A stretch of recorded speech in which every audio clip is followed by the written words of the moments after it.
रात को नदी किनारे मछली खाने वाला भूतिया परिवार।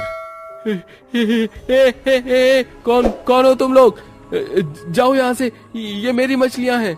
तू हमसे मछली छीनेगा? रुक, तुझे बताती हूँ। कौन है रे तू? बोल। मैं हूँ इस नदी, इस पानी की परी। बड़ी से लेकर छोटी तक हर एक मछली की रखवाली और उनकी रानी। जल की परी, जल परी हूँ मैं। इतनी डायलॉग बाजी करने की किसने बोला तुझसे? अरे वाह, आज तो लकड़ी भी एकदम बेमिसाल मिली है और साथ ही मछलियाँ भी। अब जल्दी से नदी किनारे चला जाता हूँ, इससे पहले सन्नाटे में कोई मेरी मछलियों को ले जाए। वो आदमी ऐसे बोलता हुआ जल्दी से जंगल से नदी के किनारे आया और अपनी बाल्टी में मछली ढूंढने लगा, लेकिन उसकी बाल्टी तो बिल्कुल सफाचट पड़ी हुई थी। अरे अरे, मेरी बाल्टी से कौन आग लगा? चोर मछली ले गया। मैंने कितनी मुश्किल से मछली पकड़ी थी। अरे कहाँ है? बाहर निकल, गरीब का खाना चुराते हुए शर्म नहीं आई? वो आदमी अभी ऐसे बोल ही रहा था कि तभी उसे अपने सामने कुछ दूरी पर एक परछाई सी दिखाई दी, जो कि गायब हो गई। रात हो चली थी। उस आदमी की उस घने जंगल में उस परछाई का पीछा करने की हिम्मत नहीं हुई और वो वापस उल्टे पांव अपने घर को लौटने लगा। अरे रजत भैया, अरे कहाँ से ऐसे मुंह लटकाए हुए आ रहे हो? क्या बात हो गई? अरे सुरेश भैया, अब क्या ही बताऊं, कितनी मुश्किल से सारा दिन मेहनत करके मछली पकड़ी थी। आराम से रात को खाएंगे, लेकिन ससुरा न जाने कौन सारी मछली ले गया। अरे तुम्हारी भी मछली चोरी हो गई? क्यों, किसी और की भी चोरी हुई है क्या? अब क्या ही बताऊं रजत भैया, तुमसे क्या छिपाना है। पिछले दिनों मैं और सोनपाल भी गए थे मछली पकड़ने। इधर मछली पकड़ी और उधर गायब। भाई सिर से लेकर पांव तक का जोर लगा दिया समझने में कि मछली कहाँ गई, लेकिन समझ ही नहीं आया। अब क्या करें, जो होना था हो गया। अच्छा, अब मैं घर चलता हूँ।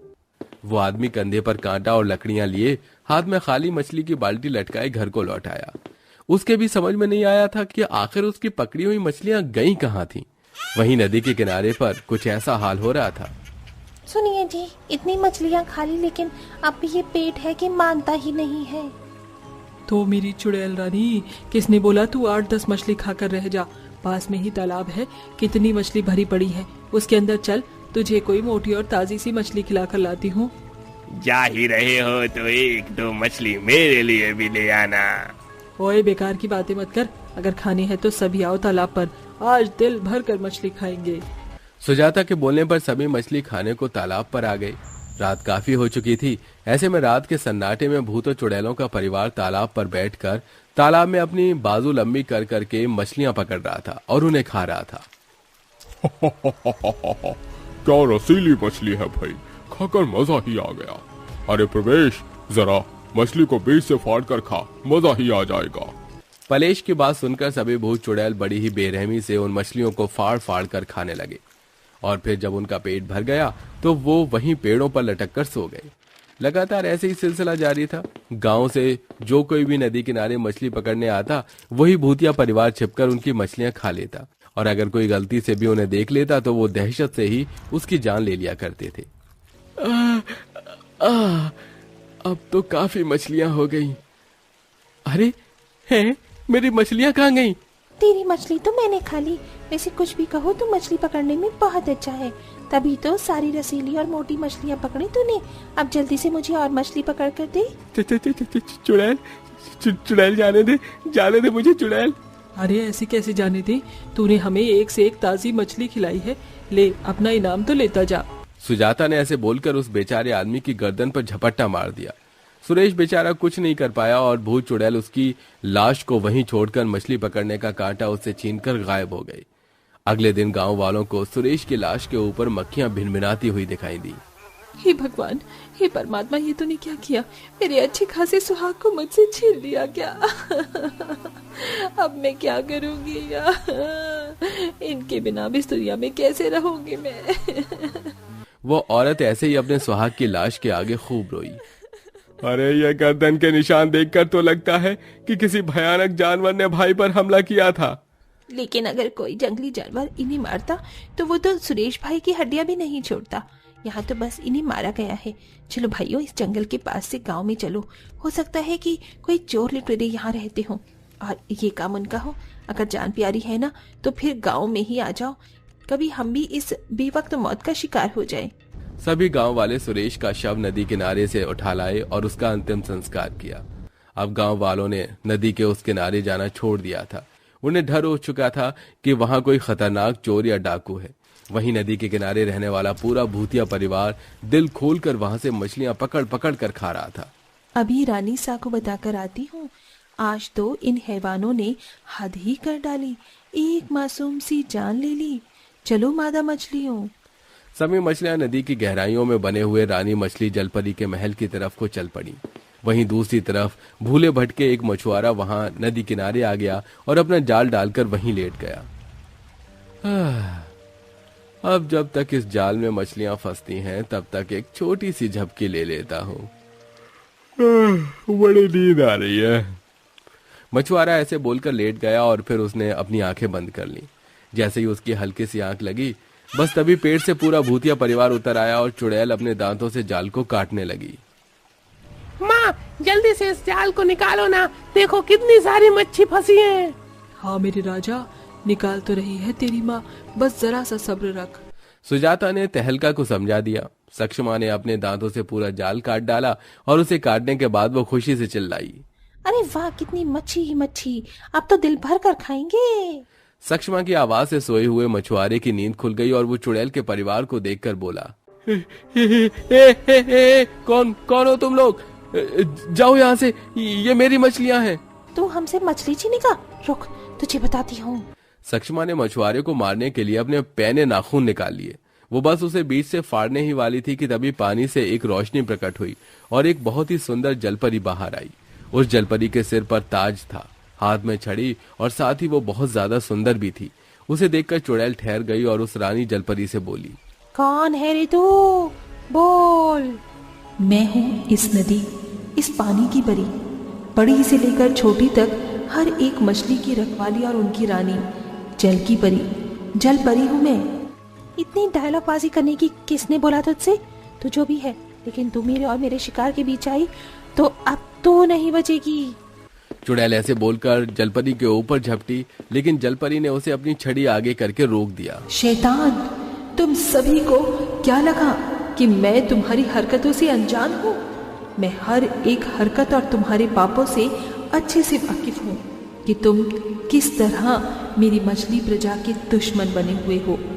अरे इंसान भी मछली को मार कर खाता है, लेकिन एक तुम लोग हो जो उस बेचारी की सांस चलते हुए ही उसे निगल लेते हो, और साथ ही तुमने इंसानों को भी बहुत सताया है।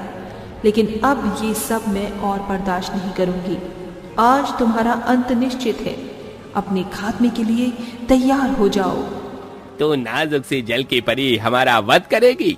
अरे स्वयं यमराज भी हमारे आगे घुटने टेक देते हैं, तो तू किस खेत की मूली है? चली जा यहाँ से, वरना तेरी भी इस चमकीली पूंछ को खा जाएंगे। तुम्हारी इन झूठी धमकियों से मैं डरती नहीं हूँ। आज कोई ताकत मुझे नहीं रोक सकती। आज तुम सभी का अंत निश्चित होगा। जलपरी ने ऐसे बोलकर अपनी छड़ी को हवा में हिलाया। उसके छड़ी हिलाने से पूरा भूतिया परिवार हवा में उड़ गया और फिर जलपरी ने उनमें एक पटकी लगाई। ऐसे ही उसने उनमें कई पटकियां मारी और अंत में जब वो सभी अधमरे हो गए तब उसने नदी के पानी पर कुछ पड़कर वो पानी उनके ऊपर डाला। ऐसा करते ही पूरा भूतिया परिवार जलने लगा। ये तूने क्या किया? हम अभी तो जा ही रहे हैं, लेकिन देखना एक दिन हम वापस आएंगे। ऐसे बोलकर पूरा भूतिया परिवार वहां से गायब हो गया। ये सब कुछ देखकर वो मछुआरा बेहोश हो गया था। भूतों को भगाने के बाद जलपरी ने उस मछुआरे के सिर पर हाथ फेरा और वो पानी में वापस चली गई। कुछ देर के बाद उस मछुआरे की आंख खुली। मैं यहाँ क्यों लेटा था? अरे हाँ, मैं तो मछली पकड़ने आया था। ऐसे बोलकर उसने वो जाल पानी में डाल दिया और मछली पकड़ने लगा। जलपरी ने उसके दिमाग से बुरी यादें मिटा दी थी कि वो आदमी मछली पकड़कर अपनी राह निकल गया। उस दिन के बाद फिर कभी नदी किनारे कोई हादसा नहीं हुआ। सत्यानाश, देखो तो सही कैसी बहू है, इसको खाना भी बनाना नहीं आता, तो ये इस घर को कैसे संभालेगी? पर ये परिवार तो मेरा भी है ना, अब मुझे ही कुछ करना पड़ेगा। अदृश्य चुड़ैल उसी वक्त सुरभि के अंदर घुस जाती है, जिसके चलते सुरभि भयानक चुड़ैल में दिखने लगती है। आहा, बहुत दिनों बाद किसी इंसान के शरीर में प्रवेश किया है। कुछ अटपटा लग रहा है। बहुत धूमधाम से बारात जा रही होती है। रात का अंधेरा होता है, चारों तरफ सन्नाटा, बस धूम धड़ाके के साथ नगाड़ों की आवाज सुनाई देती है। सभी बाराती नाच कूद कर रहे थे। उनकी आवाज से पीपल के पेड़ पर सो रही फगुनिया चुड़ैल उठ जाती है। अरे अरे, कौन है ये? कहाँ से आ रहा है इतना शोर? किसने मेरी नींद खराब की? कौन है ये जो मेरी नींद खराब कर रहा है? आज नहीं छोड़ूंगी किसी को नहीं छोड़ूंगी। फगुनिया चुड़ैल पेड़ से नीचे की तरफ झांक कर देखती है। पीपल के पेड़ के नीचे से बारात जा रही होती है और एक दूल्हा घोड़ी पर बैठा हुआ खुश हो रहा होता है।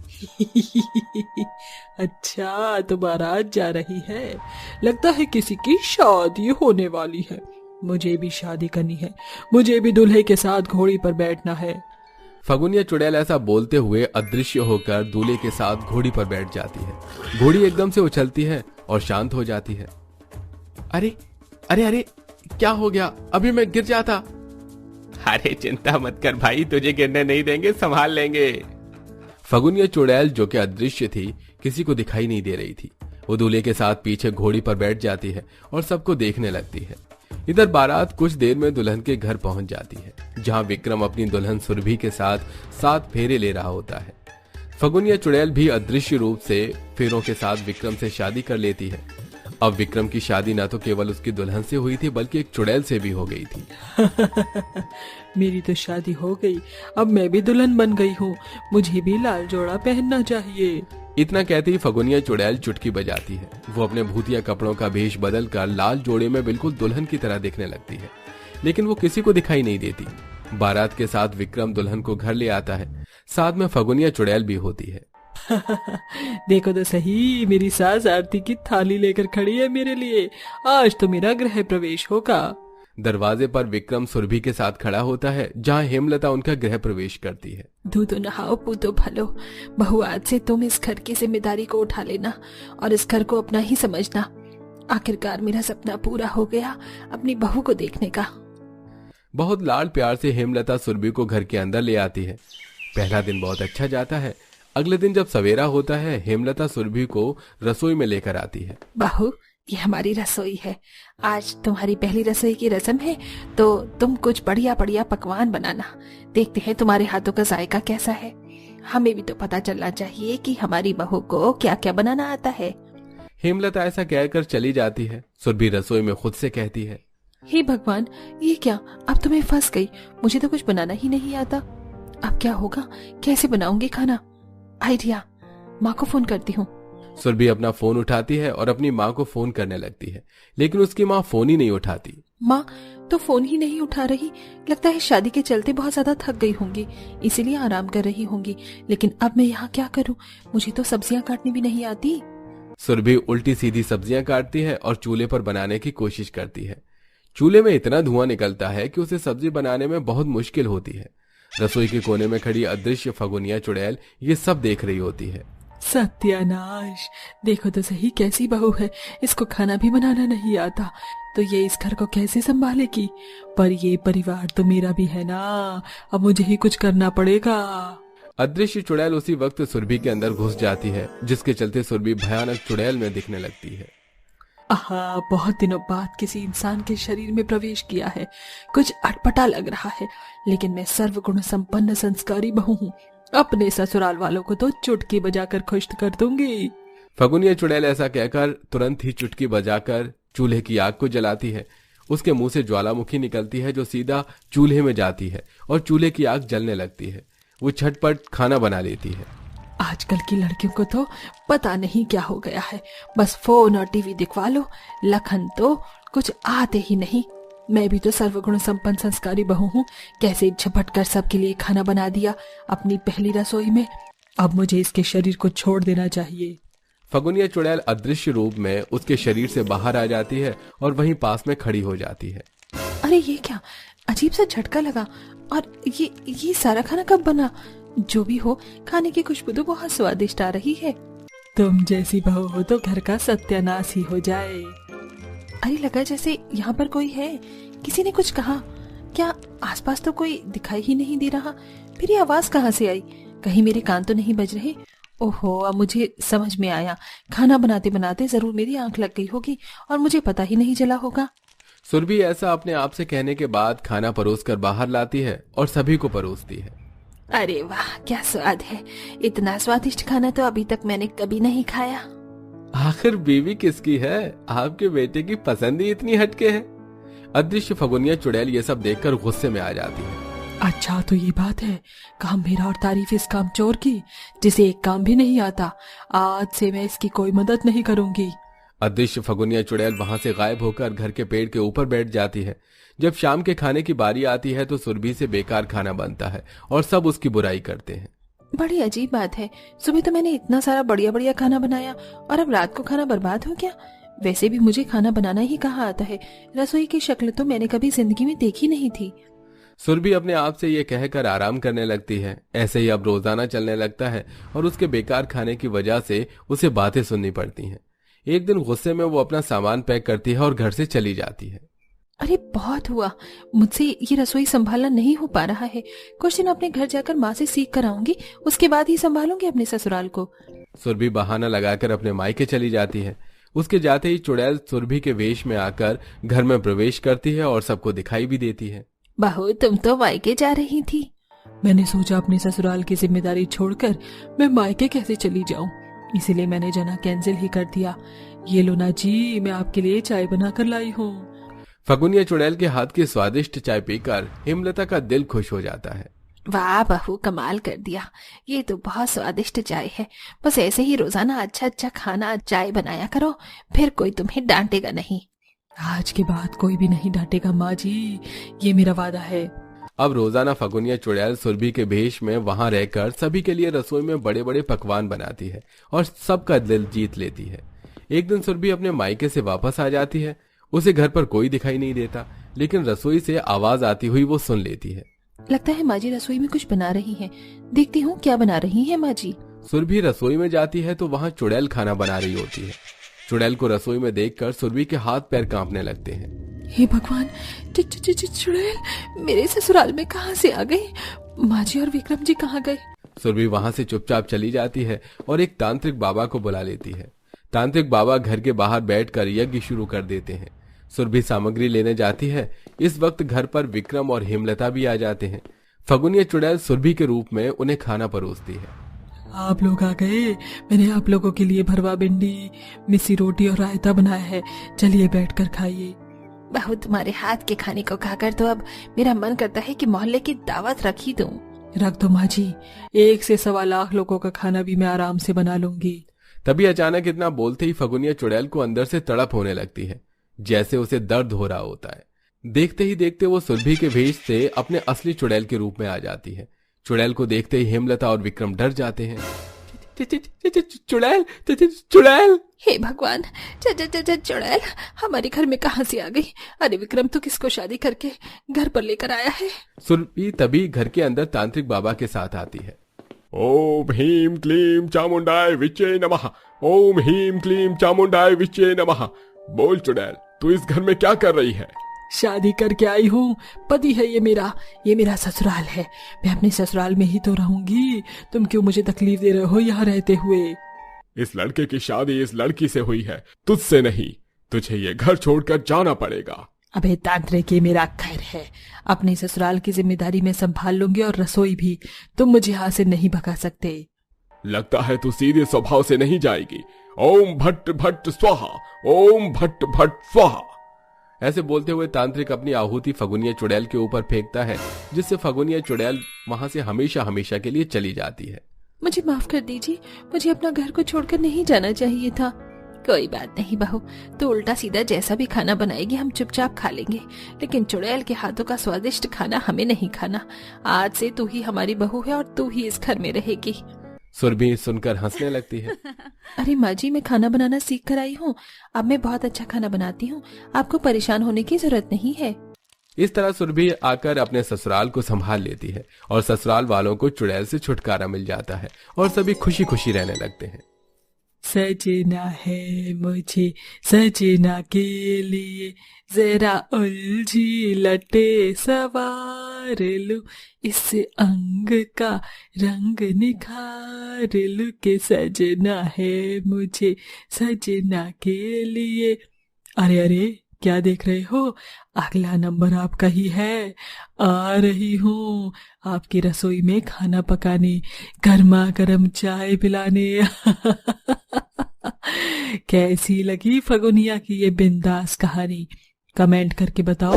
और ऐसी ही सुंदर सुंदर फगुनिया चुड़ैल की कहानी इसी चैनल पर देखते रहो।